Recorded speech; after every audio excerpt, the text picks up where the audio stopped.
नमस्कार, मी त्रिवेणी काशी रेसिपीजमध्ये तुम्हा सर्वांचे पुन्हा एकदा मनपूर्वक स्वागत करते। तर वीकेंड स्पेशल अंड्याची एक रेसिपी ती म्हणजे अंडा घोटाळा। तर त्यासाठी जे साहित्य इथे लागणार आहे ते मी सर्व काढून घेतलेलं आहे। 2 कांदे बारीक कट करून घेतलेले आहे, 2 टोमॅटो बारीक कट करून घेतलेले आहे, कोथिंबीर घेतलेली आहे बारीक कट करून, अद्रक लसणाची पेस्ट घेतलेली आहे, तसेच हिरव्या मिरचीची पेस्ट घेतलेली आहे। 2 अंडे बॉईल करून घेतले होते आणि ते किसून घेतलेले आहेत। तसेच इथे मी 4 अंडे घेतलेले, यातल्या आपल्याला भाजीसाठी 3 वापरायचे आणि एक आहे तो हाफ फ्रायसाठी वापरायचे। चवीपुरतं मीठ घेतलेलं आहे, 1 टीस्पून आपण लाल मिरची पावडर वापरणार आहोत, 1 टीस्पून हळद, 1 टीस्पून गरम मसाला आणि 1 टीस्पून पावभाजी मसाला आपल्याला घ्यायचा आहे। तर चला वळूया पुढच्या कृतीकडे। आता मी इथे एका कढईमध्ये तेल तापवायला ठेवलंय। 2 ते 3 पडी हे साधारण तेल आहे। आपण यात जिरे टाकून घ्यायचंय।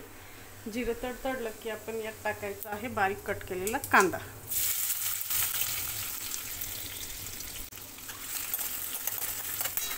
कांदा सुकला केला की आपण यात टाकायचं आहे अद्रक लसणाची पेस्ट। आता ही पेस्ट आपल्याला त्याचा कच्चा वास जाईपर्यंत परतून घ्यायची आहे।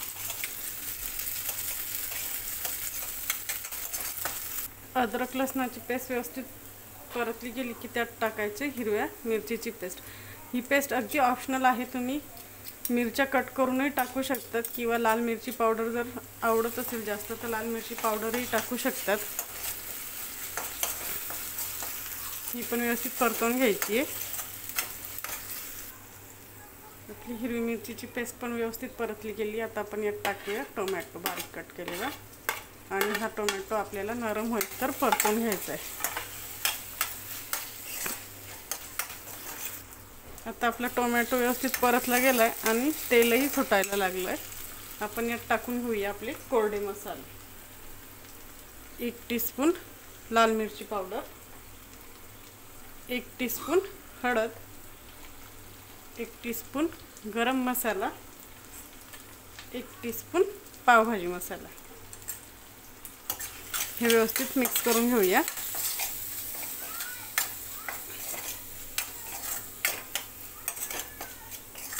आणि याला पुन्हा 2 मिनिटांसाठी असंच सोडून देऊ।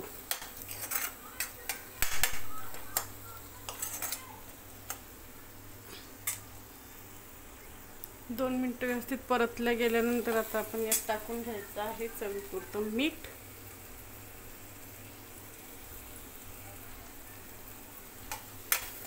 हे पुन्हा एकदा मिक्स करून घेऊया।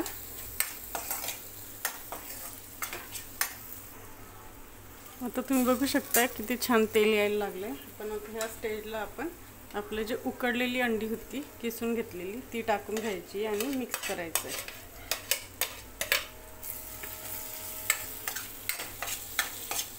छान मिक्स झालं की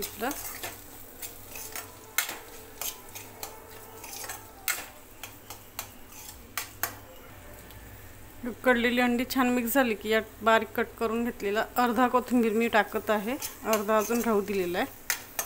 हे व्यवस्थित मिक्स करून घेतलं आहे आणि आता आपण इथं अंडी जी आपण काढून ठेवली ती 3 अंडी यात टाकून घ्यायची। अंडी टाकताना नेहमी एक गोष्ट लक्षात ठेवायची, अंडी ही दुसऱ्या एका बाउलमध्ये बाहेरच फोडायची।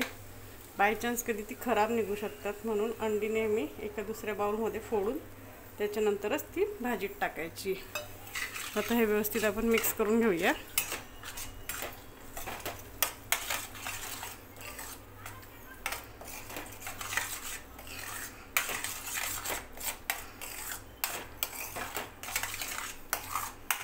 यात मी अजून कोथिंबीर टाकून घेते।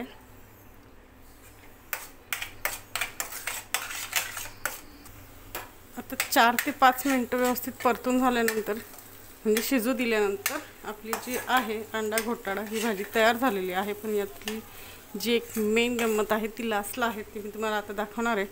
तर आता आपण हा गॅस बंद करून घेऊया आणि ही कढई साईड।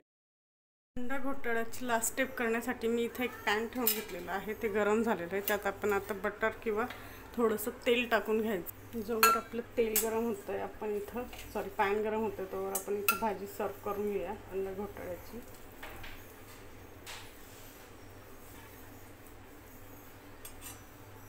आपलं पॅन इथं व्यवस्थित गरम झालं आहे। आता आपण यात एक अंडा जो आहे तो फोडून टाकायचा आहे आणि हे जे आहे अंडा हे आपल्याला हाफ फ्राय करायचं आहे। यात किंचित आपण लाल मिरची पावडर टाकून घेणार आहोत आणि तसंच थोडंसं मीठ आणि हे आपल्याला हाफ फ्राय होऊ द्यायचं आहे। आता 2 मिनिटं व्यवस्थित आपली हाफ फ्राय तयार झाल्यानंतर आपण गॅस बंद करून घेऊया आणि जे हे हाफ फ्राय आहे ते आपल्या अंडा घोटाळ्याच्या भाजीवर काढून घ्यायचे। हे जे आपण हाफ फ्राय तयार केलं हे आपण आता हे व्यवस्थित इथं आपण काढून घेऊया। तयार आहे आपला अंडा घोटाळा। हे तुम्ही तयार आहे आपला अंडा घोटाळा। हा तुम्ही बटर ब्रेड किंवा पाव, बटरवर भाजून घेतलेला पाव किंवा पोळीसोबतही खाऊ शकतात। तर तुम्हाला ही रेसिपी कशी वाटली नक्की कमेंट करून सांगा व अशाच नवनवीन रेसिपींसाठी काशी रेसिपीज या माझ्या यूट्यूब चॅनलला सबस्क्राईब करा। तयार आहे आपला अंडा घोटाळा। तर ही जी रेसिपी आहे ही रेसिपी म्हणजे अंडा घोटाळा आहे हा तुम्ही पाव बरोबर पण खाऊ शकतात, तसेच बटर ब्रेड सोबत किंवा पोळी सोबतही खाऊ शकतात आणि अगदी झटपट होते, पटकन होणारी रेसिपी आहे। तसेच हाफ फ्राय ज्यांना आवडतं त्यांना तर नक्कीच ही रेसिपी खूप आवडणार आहे। तर एकदा नक्की ट्राय करून बघा आणि कमेंट करून सांगा तुम्हाला ही रेसिपी कशी वाटली। तसेच काशी रेसिपीज या माझ्या यूट्यूब चॅनलला सबस्क्राईब करा, कमेंट करत राहा आणि लाईक करा। धन्यवाद।